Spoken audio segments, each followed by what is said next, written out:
¿Qué tal? Buenas noches. Esto es Calle 11, su revista alternativa a cualquier tipo de desilusión.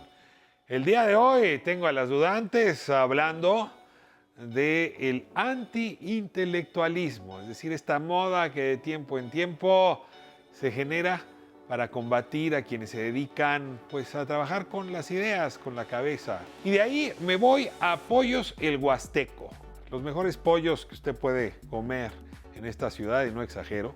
Y aparte de comer bien, los sábados uno se deleita con esta música propia de las montañas, de las cañadas, como el falsete se encuentra con la geografía y produce una música espectacular. Tanto que no nos pudimos resistir y en la zona musical de nuestra revista hoy tenemos a los Cantores del Alba, por cierto que arrancó en ese mismo restaurante. Y bueno, tengo también hoy conmigo a Jorge Lara Vargas. Él es un médico rehabilitador de corazones y de pulmón. Y Jorge Lara es un médico que con la sencillez que caracteriza al oficio nos cuenta cuáles son esas rehabilitaciones que hacen falta y dónde se pueden lograr. Pues así los temas de esta revista hoy, Calle 11. Arrancamos con las dudas. Pa' que su marido no las pueda hallar. Hoy tengo a las dudantes, gusto en saludarles. Magdala, ¿cómo estás, Buenas Miguel? noches. Michelle. Muy bien. Buenas noches. Hola. Hoy quiero hablar mal de ustedes, Bendito. que ¿Y traigo eso? un ¿Y ánimo, ahora qué? traigo un ánimo antiintelectual y para mí ustedes son intelectuales. Yo Son zafo. gente que duda. Oh, Y me caen gordos las Pues, intelectuales. zafo.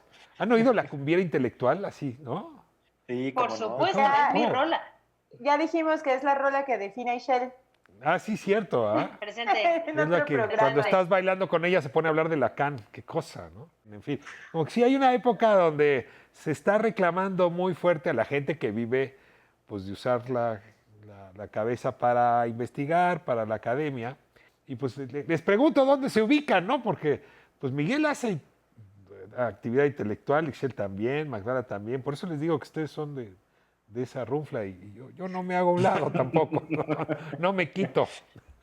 Yo creo que, a ver, hay una, en términos generales, hay una relación extraña de la sociedad con el conocimiento y en alguna medida con una especie particular de generación y de producción del conocimiento, que suele ser el que requiere cierto grado de tiempo, aislamiento, paciencia, observación y por lo tanto absorbe muchos recursos. Entonces de repente hay un sector de la sociedad que encuentra eso frívolo, porque ante las necesidades imperantes de salud, de educación, de caminos que tienen muchas personas, ¿por qué vamos a financiar entre todos esa cosa que en realidad no se traduce en nada concreto y en nada práctico? Y yo ahí es en donde puedo entender esas críticas o esos impulsos que tienen sectores de la sociedad, no lo justifico. ¿Te Porque yo suena creo que Jair Bolsonaro? Es un No, mira, presidente yo- brasileño Sí, sí, que le recortó 30% a las universidades federales de Brasil y su argumento fue, no necesitamos tanta sociología y tanta filosofía.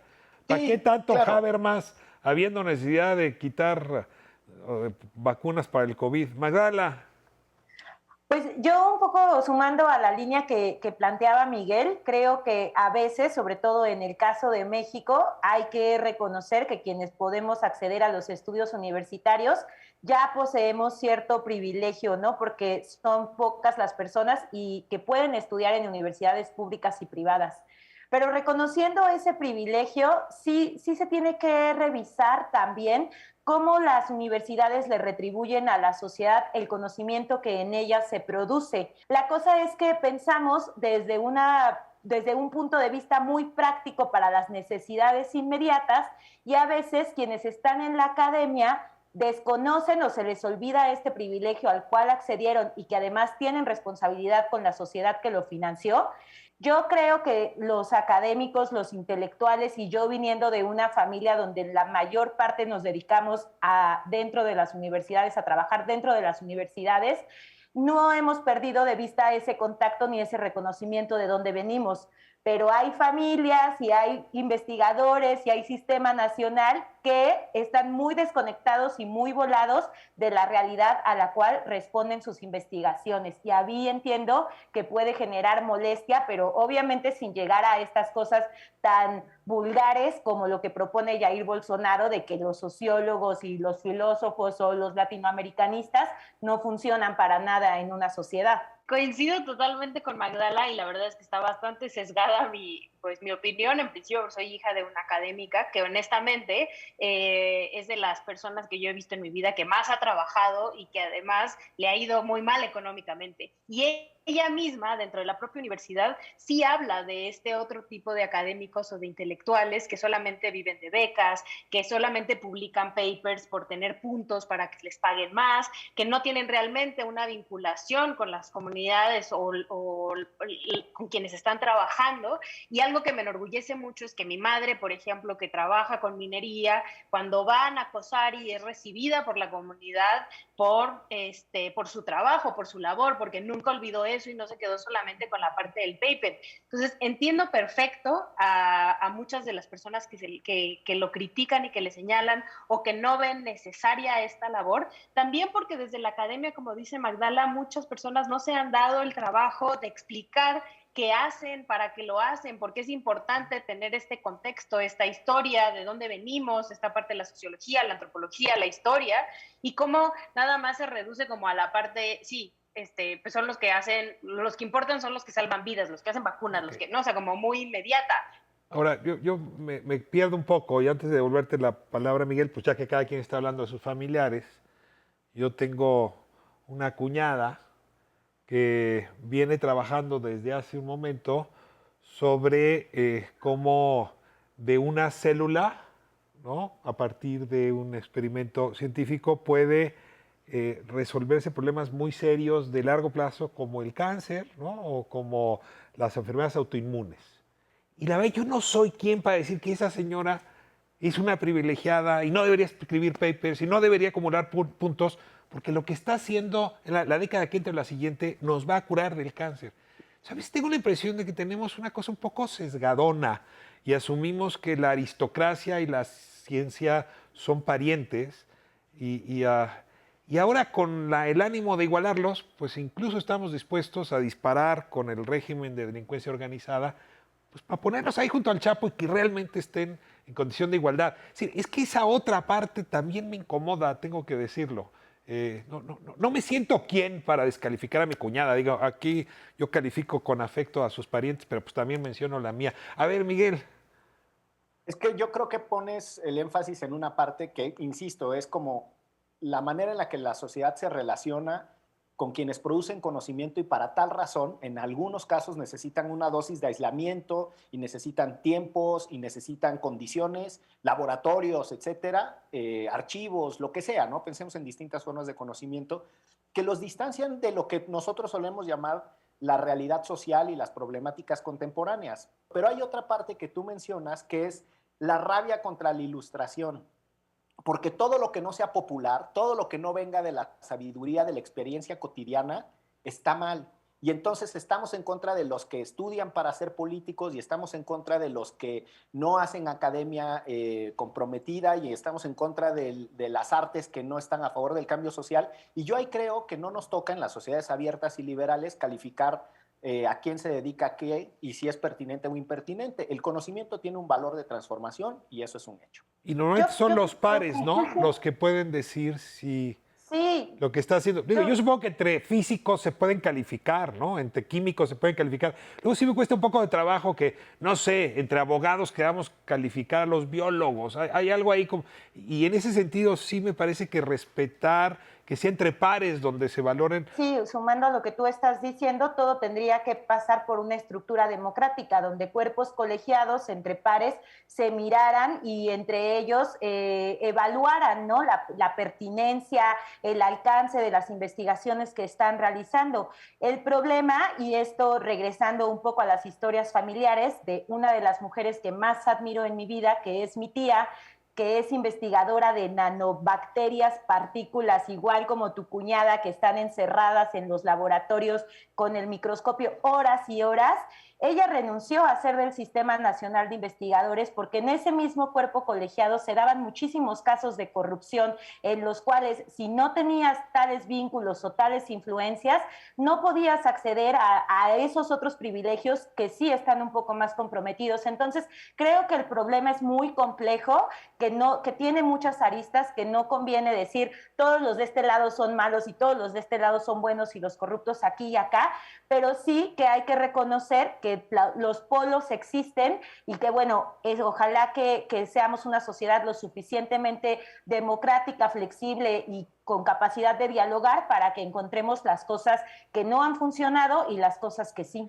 Yo cierro nada más diciendo que celebro mucho que lo estemos discutiendo, ¿no? Muchas gracias, muchas gracias. Al contrario. Dudantes, Chao, próxima semana. chao. Y de aquí me voy A dudar. con los pollos huastecos y la música huasteca. Esto es Calle 11.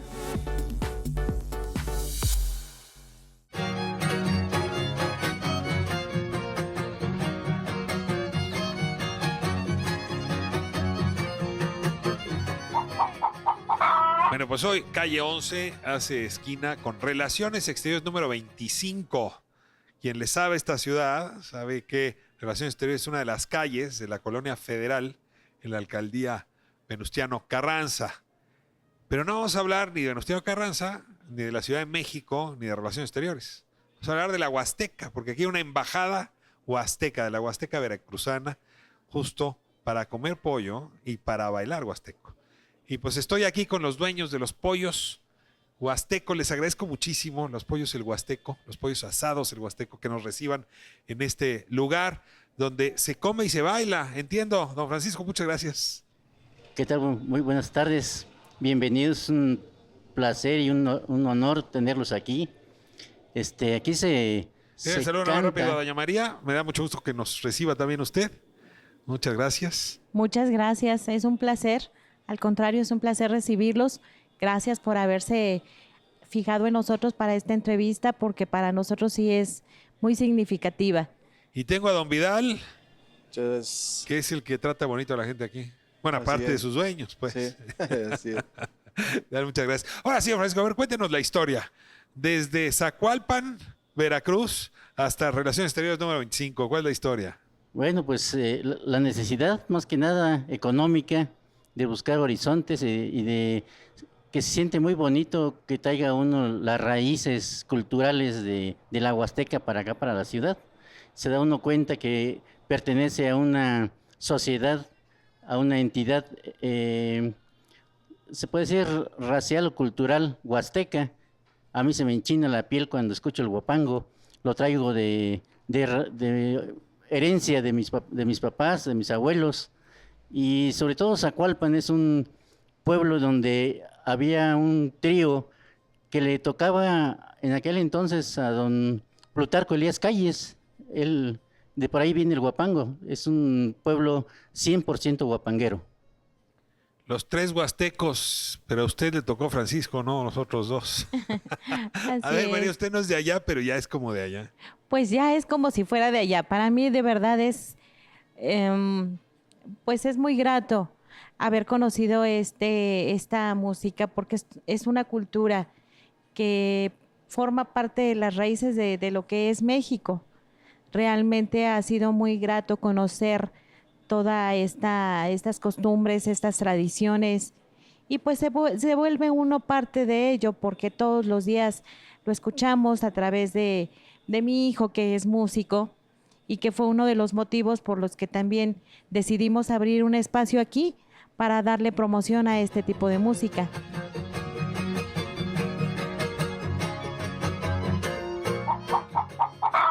Les voy a preguntar una cosa muy rara, pero lo he oído en otros lugares y a lo mejor ustedes me pueden dar la respuesta. Que la música se parece a la geografía que la creó. Cuando uno está en montañas, en efecto, vamos a escuchar variaciones, falsetes, que es distinta a la música de la planicie o es distinta a la música de la costa. ¿Usted puede distinguir entre el paisaje huasteco y la música huasteca o están emparentadas de alguna manera, don Francisco? Yo creo que la música huasteca pertenece a una zona donde los huastecos nunca fueron conquistados realmente. Y yo más bien creo en la zona geográfica donde se ocultaron o donde corrieron los indígenas a tratar de liberarse de la conquista. Y en sí fue una zona muy difícil de adentrarse a pie o a caballo, no había medios de transporte, y ahí encontraron nuestros antepasados lugar donde conservar y preservar sus raíces y costumbres. Está interesante la historia, por eso la música sería propia del lugar, no Sí. de otros lugares, no se podría haber producido en otros lados. La palabra un poco que llaman es endémico, digamos, es de ahí, de ningún otro lugar. Exacto, es una zona Ah. donde se ocultó esas tribus, la tribu huasteca, la tribu, hay una totonaca que también tocan el huasteco, ¿verdad? Y le salió hijo músico. Me salió hijo músico y papá músico. O sea, ¿su papá o usted es músico? No, mi papá.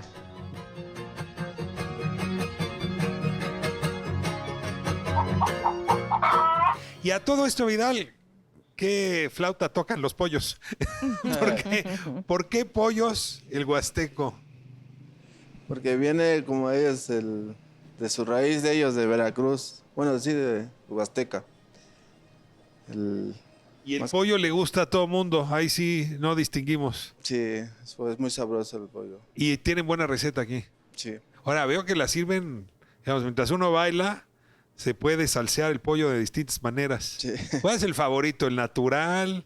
¿El que lleva cacahuate? El principal es el natural, pero también como le tenemos ese ingrediente que es salsa diabla y cacahuate, que es el mismo el natural, más que lo marinamos en la salsa diabla y cacahuate. O sea, sale el pollo y ahí está la manera. ¿Y cuál es el favorito de la gente? Pues la verdad, lo piden más. Bueno, los tres son los que consumen más los ratones. Vienen niños. Sí, O sea, el fin de semana, esto es el Sí. sábado, domingo. Hoy sí. estamos en miércoles, en fin, pero el fin de semana esto está a reventar. Afortunadamente hemos tenido muy buena aceptación y bueno, a través de 15 años ya tenemos como que pues muchos clientes que ya nos reconocen, ya tenemos inclusive pues clientes cautivos. Desde inicio No decidimos... llega uno y no lo dejan salir de aquí ya. No. Aquí ahí están detrás de esa puerta. Así es. Sí, desde un inicio decidimos que esto era prácticamente un restaurante familiar. No permitimos nunca que, aunque vendemos cerveza, pero no permitimos nunca que la gente se exceda, porque vienen muchos niños. Entonces la intención es nuevamente rescatar esa convivencia familiar.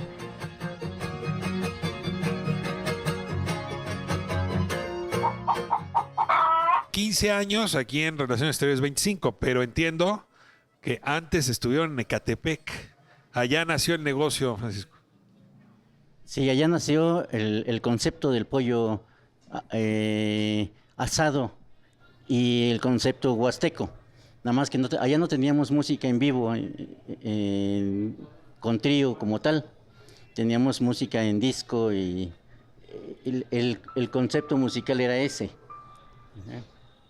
¿Su papá llegó a tocar allá en Ecatepec? No, mi papá le pegó el mal del Parkinson y eso lo retiró de la música. O sea, él tocaba la guitarra, Violín. el violín, y le dio el Parkinson. Cuénteme de su papá un par de frases. ¿Cómo era su padre como músico? No, en aquellos no se grababa, desafortunadamente no tuvimos la oportunidad de tenerlo en disco. ¿De qué año es su papá? Él nació en 1925 25. y empezó por ahí de 1935 a tocar. Tocaba lírico, antes el trío nada más era guitarra y violín. Después, por ahí de 1947 se agregó la jarana. Antes de la jarana se empezó a tocar con las tarolas. Era violín, guapanguera y tarolas. Después fue violín, guapanguera y jarana.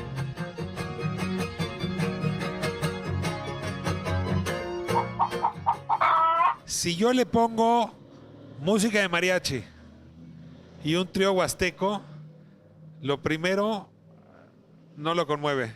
No, el mariachi me gusta como una música más internacionalizada, pero en sí en la República Mexicana tiene mucha demanda la música huasteca porque son de 6 a 8 estados los que realmente están reconocidos como huastecas, aunque son 6 estados y 2 reclaman ser huasteca.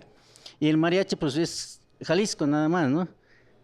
Aunque hay mariachi en todo el mundo, también hay tríos huastecos por todo el mundo. Bueno, y los tríos que vienen aquí, a ver, Vidal, cuénteme un poco, ¿quiénes son los tríos que pasan por este lugar sábado y domingo? Son los jarochos, Arpa de México y la Jujupa. Trío Jujupa. Trío Jujupa. ¿Y cantan como para enamorar, María?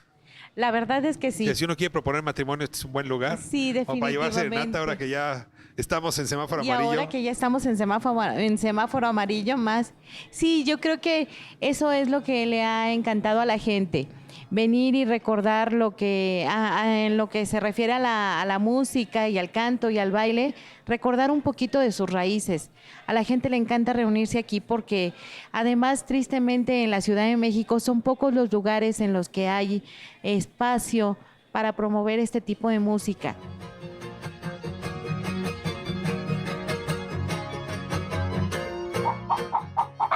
Déjeme hacerle la última pregunta, don Francisco. ¿Hay huastecos, huastecas que vienen de su tierra? ¿Lo visitan? ¿Vienen sí. aquí a comer? Sí, ¿Y definitivamente. dicen esto sí es huasteco o no?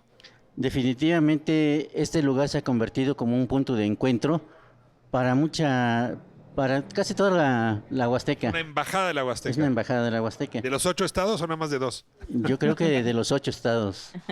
Muy bien. Voy a cerrar con los 8 estados porque, a ver, yo me sabía Veracruz, San Luis, Hidalgo. Hay una partecita de la Sierra Querétaro, pero no sé si Querétaro, Querétaro. ¿no? Y luego Nuevo León toca un pedacito, pero... entonces sí le pegué. Nuevo León, me quedé en 5. Guanajuato. Ah, mire. Guanajuato también es un pedacito de Huasteca. Y lo otro sería Querétaro y Puebla. Tamaulipas. Ah, claro, obviamente Tamaulipas. Puebla y Querétaro. Mire, nada más. ¿Y la música es la misma y la comida es la misma? Es la misma. Realmente, aquí se puede decir que el pollo asado que tenemos no es exclusivo de la No. Huasteca. Es el Ha común tenido- denominador. Exacto. Porque no hay comida huasteca que pudiera ser para todos los 8 estados. Es difícil. Mire, el zacahuil, por ejemplo, que es un platillo típico de la Huasteca, pues es muy difícil hacerlo aquí. Es muy difícil porque por los ingredientes que debe de llevar, es difícil encontrar las hojas con las que se debe de envolver el zacahuil. Pero tratamos de pollo buscar asado. algo como la cecina, la arrachera en vez del tasajo que se vende en la Huasteca. Y la cecina, aquí metemos cecina de Yecapistla, tratando de imitar a la cecina de Ya Tantoyuca. me abrieron el apetito.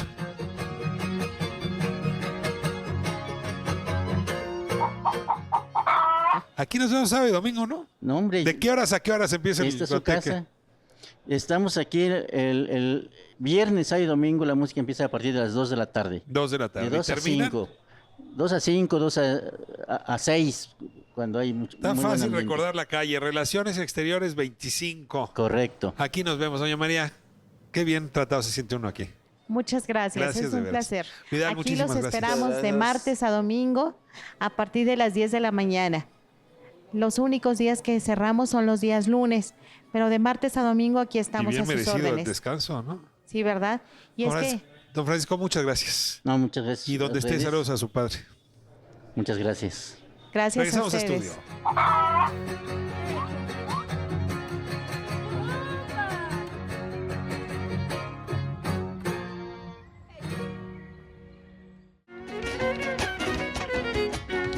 Agua fresca que en la roca, agua fresca que en la roca. Brota nomás porque sí, agua del mar que no es poca. Amigas, amigos, amigues, hoy estamos de fiesta con los Cantores del Alba. Díganme sus nombres. Hola, mucho gusto. Soy Fernando Morales. a cargo de la jarana huasteca. Yo soy Ricardo Basilio en la Quinta Guapanguera. Yo soy Yair Tapia en el violín. Y yo soy Valeria Portillo y soy bailarina. A ver, tú eres el hijo de los pollos. Así es. Acabamos de regresar de los pollos huastecos. Aquí creciste, aquí aprendiste a cantar, a bailar, a tocar la La jarana. Esto es un instrumento mexicano, mestizo, Ajá. elaborado criollo exactamente. Después de la llegada de los españoles y con las guitarras, el mestizo hizo la jarana huasteca con el fin de darle una armonía aguda al son huasteco. En primera instancia fue la quinta guapanguera, fue la guitarra quinta. Eso será como el bajo. Este es el juega la... Y esa es el lead guitar. Exactamente. Ahí como slash. Sí. Eso es un violín normal, no Un nos violín interesa. No, pero yo veo que lo tocas de diferentes formas. También hay pizzicato. En algunos guapangos sí se llega a ocupar el pichicato. Ahí todavía más agudo. Sí. Es la función del violín es llevar la melodía del guapango y algunos llevan pues melodías muy agudas. También en la voz, ¿no? Armonías de voz que van desde lo bajo hasta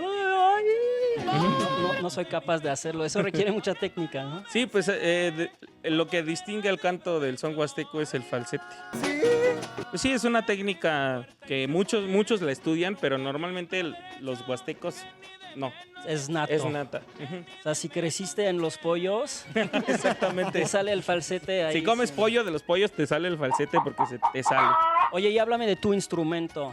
Esos tacones, esas puntitas, ¿eso Pues, es de tap o es No. diferente? Pues igual tiene mucho que ver con la colonización española y el mestizaje. Hay fusiones en la parte musical, tiene mucho que ver justo con esa parte de la conquista. Y en la parte del baile, pues lo mismo, ¿no? Tenemos como un poco de influencia de la parte española, de la parte mestiza y... Bueno, hablamos de eso luego porque quiero hablar de cómo bailas y quiero que me enseñes un poco 2, 3 movimientos. Va. Entonces vamos con la entrevista, después les escuchamos y después regresamos para hablar del baile huasteco.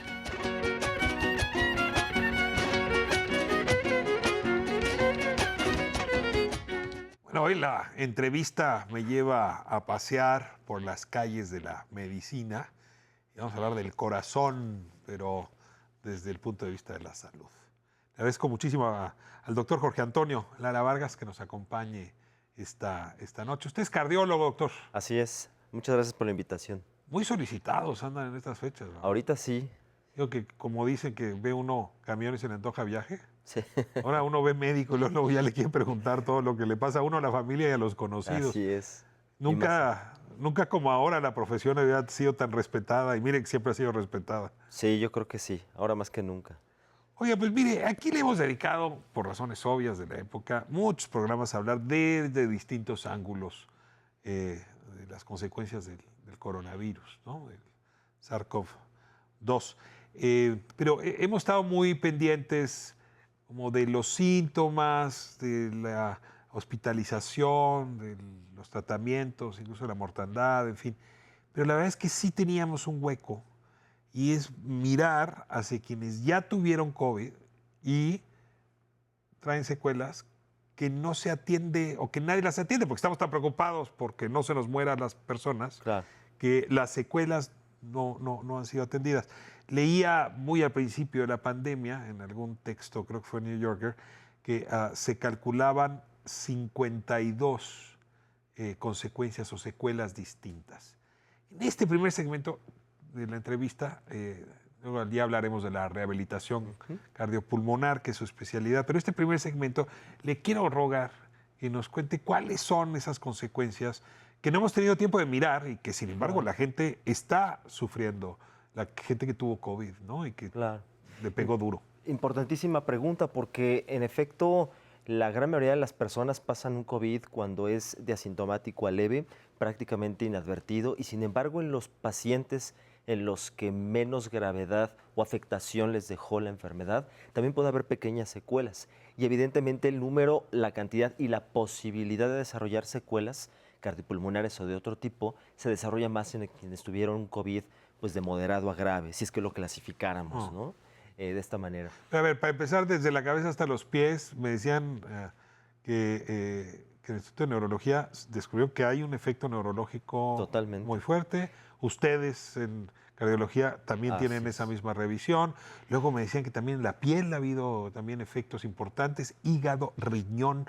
A ver, déjeme irme en orden, si me pudiera decir cuáles son las secuelas que más le han sorprendido como Sí, médico. Lo importante aquí de entrada es comprender que en realidad el COVID es una enfermedad inflamatoria muy seria. Te inflamas todo, te hinchas. Exactamente, como una enfermedad inflamatoria produce inflamación a todos los niveles. Y entonces hay mucha afectación por diferentes órganos y sistemas. El más común y obviamente el más implicado pues, es el pulmón, es por donde entra el virus, se instala, se hospeda, hay un daño en los alvéolos, que son estos saquitos por donde se produce el intercambio de oxígeno, y ahí es donde produce las principales secuelas, principalmente las pulmonares, deja fibrosis pulmonar, deja algún patrón obstructivo que le llamamos, un como tipo asma o de hiperreacción bronquial, como si fuera algo de enfisema, algo enfisematoso. Y muchas personas, la gran mayoría que sufre secuelas pulmonares serias, se queda con dependencia de oxígeno durante un muy buen tiempo y dependiendo del grado y la extensión de la enfermedad, deja el grado de dependencia de oxígeno. Estas son las principales, digamos, pulmonares. En un segundo grupo, digamos, por frecuencia, como me lo está preguntando, quedarían las cardiovasculares. Quizás Que el corazón se esfuerza para que el pulmón jale bien. Sobre todo porque si hay un daño al músculo cardíaco de manera muy específica, es decir, el corazón sí es un músculo implicado directamente en la enfermedad. Hay un daño que ¿Quiere llamamos... decir que el bicho se mete en el corazón? Se mete al corazón, se inflama el músculo cardíaco. Y entonces se producen dos tipos de secuelas aquí. Una que es inflamación nada más, se llama miocarditis, y otra que ya es daño miocárdico como tal. Miocardio ¿Se muere es el músculo. el tejido? ¿Qué? Se muere, se lastima, se lesiona. A veces no se muere. Como si fuera infarto. Como si fuera un infarto, pero se lesiona. Digamos que se queda lesionado y es diferente a infarto, si quiero hacer la distinción, porque por no morirse puede ser recuperado, rehabilitado. Es ahí donde empieza a entrar la primera diferencia.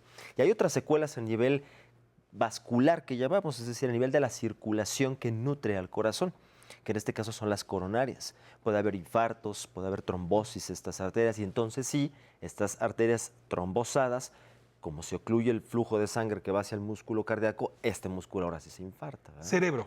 ¿Qué sabemos del En cerebro, por ejemplo, hay afectación también del sistema nervioso a través de la circulación, porque es una enfermedad muy trombótica, es decir, genera muchos coágulos que viajan por varios lados y el cerebro es uno de ellos. La afectación puede crear embolias. Puede crear embolias, por supuesto. La afectación, por ejemplo, a nivel del olfato o del gusto es de pares craneales, es decir, de pares que... O sea, no es que se te dañe la nariz. No, es el sentido que está afectado por repercusión neurológica. ¿Y ese puede tener recuperación? Sí, en la mayoría de las personas, de hecho, se recupera. Pero si hay una inflamación que bordea estos Doctor, nervios. y la fatiga, porque yo tengo buenos amigos que 3 meses después me dice, me siento agotado, no soy el mismo, no doy, no sé cómo hacerle, me quiero ir a dormir todo el tiempo, no puedo trabajar al ritmo que trabajaba. Yo diría que incluso antes de las neurológicas, el tercer grupo al que iba yo a pasar son justamente las miogénicas, que llamamos, las musculares periféricas. El paciente siente dolor muscular o bien fatigabilidad. La fatiga es interesante porque es un síntoma que se construye con base a 3 grandes componentes. Disminuye el rendimiento físico, hay afectación muscular como tal porque hay inflamación en los músculos y entonces disminuyen también su capacidad y también hay afectación cardiopulmonar. Estas 3 esferas, al afectarse, disminuye el rendimiento y el paciente siente fatigabilidad, cansancio por realizar actividades. Pero comúnmente este patrón de afectación hacia los músculos puede ir desde que el paciente nada más siente fatiga leve hasta al realizar ejercicios leves, hasta ya no poder realizar ejercicios más extremos, por ejemplo, poderse levantar de una silla. Yo he tenido en el consultorio pacientes que incluso llegan en silla de ruedas por la afectación del COVID, porque dejó tal grado de debilidad muscular que no se puede ni siquiera levantar. Ahora, déjenme usar el refrán para ponerle optimismo a la plática. Golpe que no mata, robustece, dice. Sí. Y aquí es donde viene el siguiente tema. Si uno atiende temprano, con rehabilitación, estos síntomas, como decía en el caso del corazón, hay posibilidad de salir de esta. Totalmente. La clave, la acaba de decir usted, es temprano. Temprano. Comúnmente, cuando el paciente queda con secuelas inmediatas, advierte que algo no está bien. Y ahí es cuando hay que buscar un médico como usted. Así es. Déjeme irme a corte. Vamos a hablar de las diferentes terapias de rehabilitación que se han desarrollado justamente para enfrentar las secuelas del COVID. Muchas gracias. Perfecto. Volvemos, estamos en Calle 11.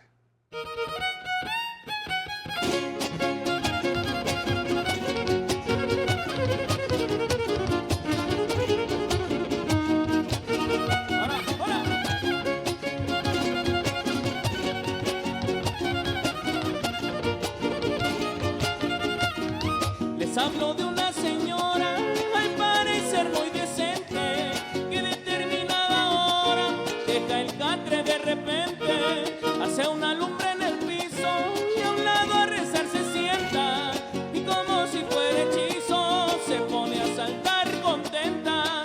Brinca la lumbre, 1, 2, 3, 4, 5, 6 y 7, caramba, vuelta, termina, se inclina y cae sin rodillas. Luego las esconde detrás del molino, pa' que su marido no las pueda hallar.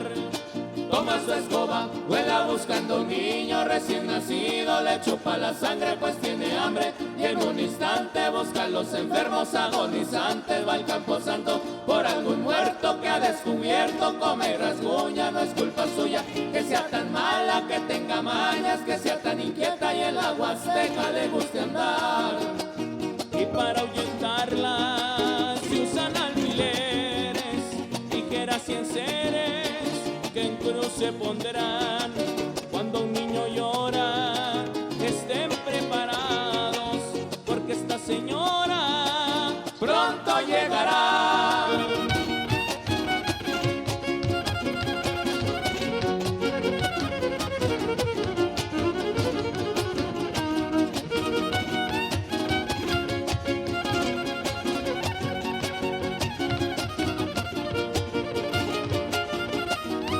Brinca la lumbre, se come, yeina, huimacuili, chicuase, chicome, caramba, se inclina y cae sin rodillas. Luego las esconde detrás del molino, pa' que su marido no las pueda hallar.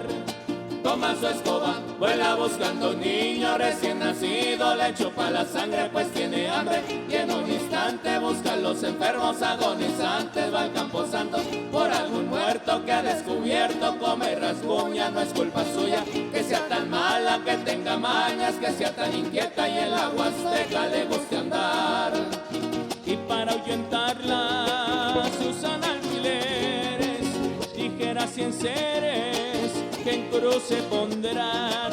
Cuando un niño llora, estén preparados, porque esta señora pronto llegará.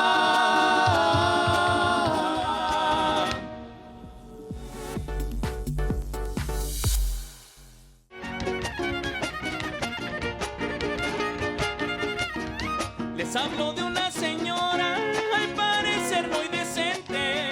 Amigas, amigos, amigues, seguimos con los cantores del Alba, la Huasteca en la Ciudad de México. Hablamos del rebozo. Es un rebozo palomo. Lo voy a extender. Sí, claro. Porque, pues, en realidad es pues en la gente en la Huasteca es de uso, ¿no? Ellas lo utilizan para su vida diaria, para cargar a los críos. Ajá. O para cargar incluso objetos, ¿no? O para el frío de la sierra también, ¿no? Exactamente, sí, es para cubrir. Es muy grande, amplio, Claro. pero es muy fácil de manejar, es muy delgadito. Y decíamos de la influencia española, y yo la veía más hacia Andalucía, el flamenco y hasta las raíces árabes, ¿no? De al-andaluz, pero dices que no. Sí, o sea, sí un poco, pero pues en realidad es algo que tiene mucho que ver. El zapateado, por ejemplo, tiene que ver con la tierra, ¿no? Como con la... para todos los pueblos mexicanos la tierra es sagrada, ¿no? Y justo esa parte de zapatear tiene que ver con la unión de la tierra, o sea, con sentirnos parte de la tierra, ¿no? Con el zapateado del son huasteco es hacia abajo, ¿no? Y bueno, cambia según el estilo. En el caso de este vestuario es un vestuario hidalguense. Ok. Y está un poquito más elevadito, pero por ejemplo el tamaulipeco, veracruzano, potosino, queretano son más a tierra, ¿no? Son todavía más hacia abajo el zapateado, no tan elevado, no tan brincadito. Ok. Y a ver, ¿cómo es? Danos un paso como típico, digamos, del zapateado huasteco. Bueno, es que en realidad creo que es importante mencionar que pues la gente en la Huasteca pues no baila como tan procesado como bailo yo, por ejemplo, ¿no? La gente que baila en los pueblos huastecos ocupa como más el zapateado básico, que es un zapateado de 3. A ver, enséñanos el zapateado de 3.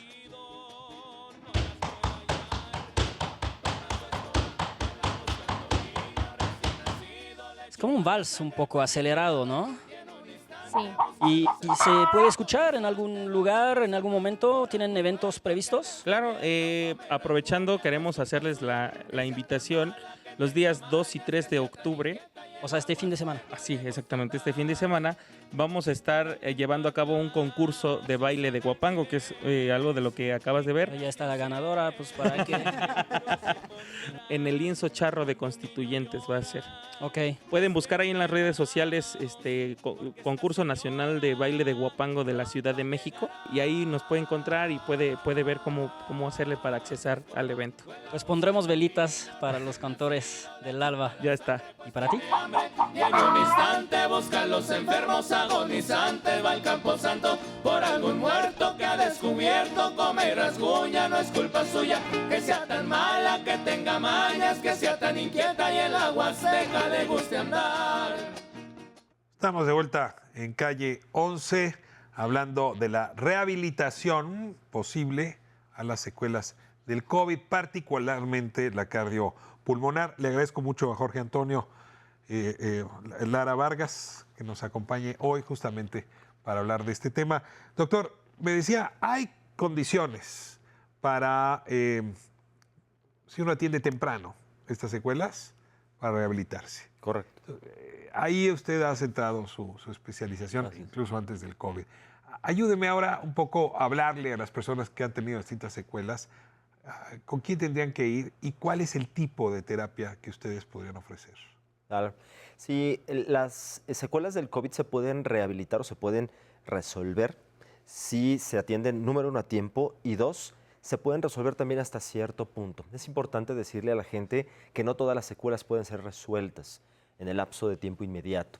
¿Por qué? Porque el programa de rehabilitación cardiopulmonar es un programa, primero, antes que nada, interdisciplinario, en el cual a través de diversas intervenciones, particularmente entrenamiento, ahorita voy a explicar cómo es, nutrición, atención psicológica y otros controles de riesgo, intentamos fortalecer lo que se perdió. Por ejemplo, si el corazón se afectó, tratamos de fortalecer el músculo cardíaco. Si el pulmón queda muy afectado, tratamos de dar terapia inspiratoria. Si se afectó mucho, por ejemplo, el componente periférico muscular, es decir, hay debilidad muscular franca, sobre todo por músculos afectados, entonces se da mucho entrenamiento de fuerza. Comúnmente rehabilitamos con base a las 3 aristas, es decir, no damos un entrenamiento aislado. Lo denominamos así, entrenamiento concurrente, porque hacemos que en realidad concurran las 3 intervenciones. Damos entrenamiento aeróbico, de fuerza e inspiratorio, y con esto cubrimos todas las áreas. Entonces, cuando un paciente tiene secuelas de cualquier tipo, sobre todo cuando queda secuela pulmonar, dependencia de oxígeno, hubo problema cardíaco o bien hay afectación muscular, por debilidad particularmente, debe de acudir con un cardiólogo rehabilitador, idealmente, o un rehabilitador cardíaco o un rehabilitador cardiopulmonar que le ayude a trabajar todas estas esferas. Y entonces atienda, comprenda cuáles son las necesidades y sobre de ellas se vaya.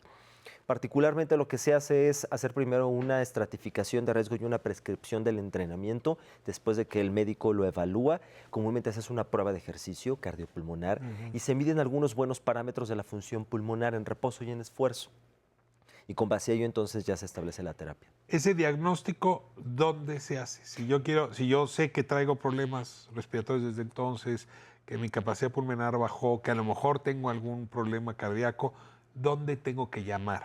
Hay que acudir a alguno de los centros de rehabilitación cardiopulmonar que están certificados. En México hay 10 centros bien certificados. ¿Públicos, privados? Entre públicos y privados, los dos. En la Ciudad de México tan solo se concentran 6 de ellos. Donde yo estoy es en el centro médico. ¿En todo el país hay 10 y hay 6 en la Ciudad de México? Sí, está muy concentrado en la Ciudad de México. Si a mí me dio COVID en Reynosa...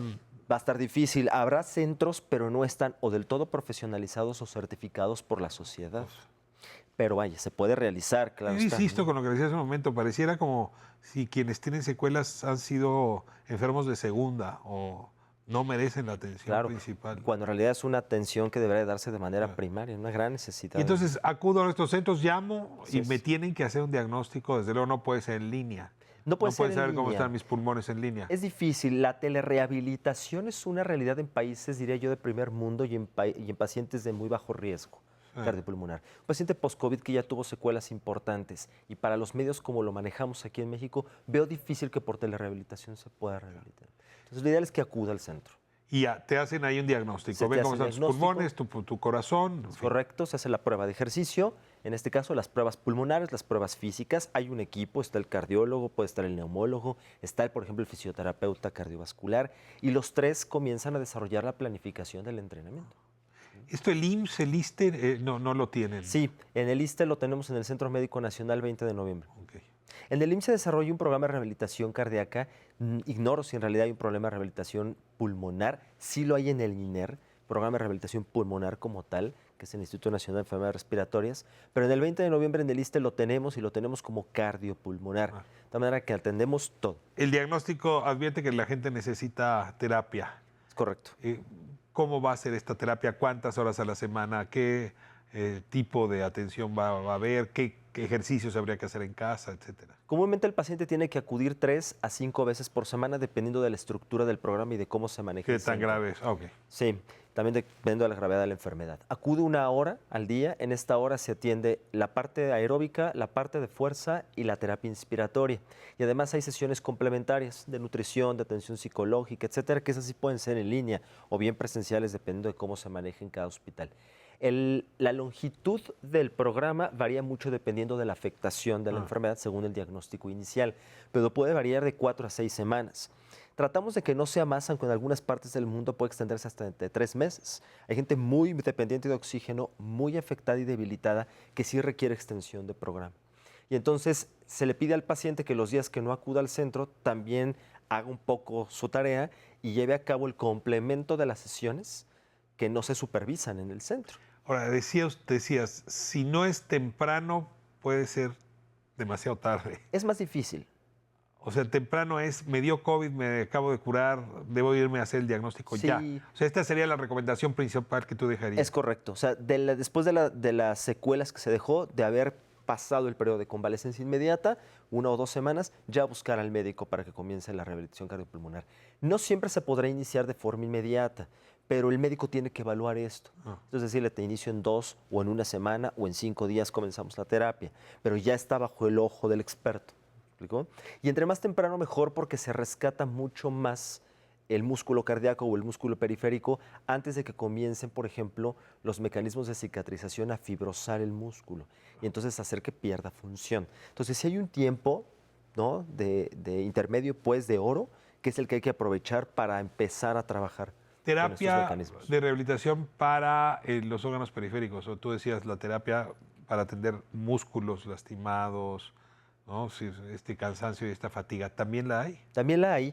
En realidad es una terapia más basada en fortalecimiento muscular, muy dosificada. Como ir al gimnasio. Como ir al gimnasio, pero con cargas muy individualizadas y específicas para cada paciente. Y déjame cierro. Conozco personas varias que no han recuperado el olfato y el gusto, o no del todo. ¿Hay terapias para recuperar o esa es una pérdida irremediable? Comúnmente ahí se piensa que puede ser irremediable, pero también hay que decirlo, sabemos todavía poco de esta enfermedad y las secuelas que produce a largo plazo, porque verdaderamente llevamos año y medio conociendo este bicho.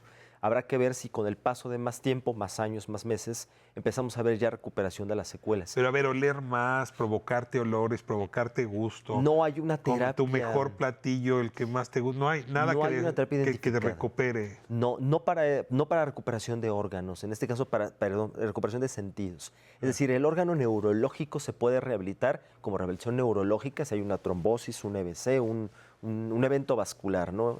Cerebral que produzca secuelas de mala movilidad muscular, como se rehabilita cualquier evento de estos, ¿no?, en la práctica clínica. Sentidos, pero los sentidos no, eso aún no. Doctor, muchísimas gracias por esta conversación. Al contrario. Y bueno, me envía de inmediato, hay que buscar los centros de rehabilitación cardiopulmonar. Es correcto. Me los encuentro en Google, supongo. Sí, está la página también de la sociedad, que es omecor.org. ¿De la Sociedad? Mexicana de Rehabilitación Cardiopulmonar. Muy bien. Se llama Sociedad Mexicana para el Cuidado del Corazón. Las siglas y la página de internet somecor.org, y ahí puede encontrar los 10 centros certificados para esta atención. Ahí está usted también, porque Ahí no estamos quisiera también. tener consulta con usted. Ahí estamos también. Doctor Lara, muchísimas gracias por acompañarnos. Al contrario. Aquí a Calle 11. Gracias. Último segmento de la noche, siempre favoreciendo el sentido de la audición, y después a dormir. Muchas gracias.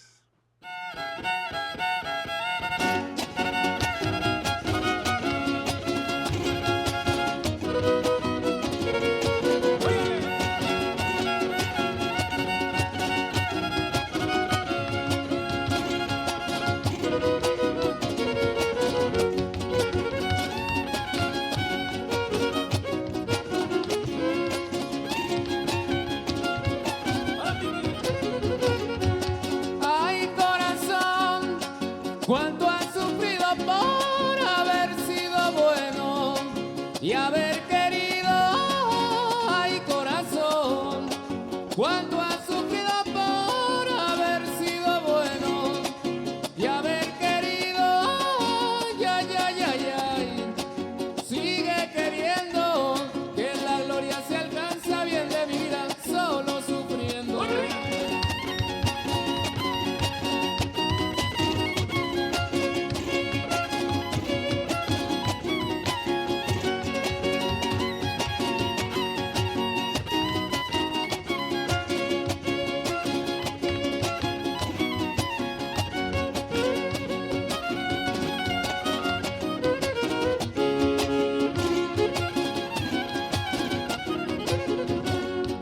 Pasas por mi jardín, niña de amores, y a tu paso se inclina el cielito lindo, todas las flores.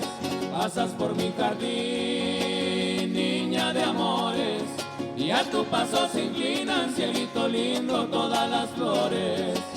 Ay, ay, ay, ay, ay, se inclinan bellas, porque tú eres la reina, cielito lindo de todas ellas. Ay, ay, ay, ay, ay, se inclinan bellas, porque tú eres la reina, cielito lindo de todas ellas.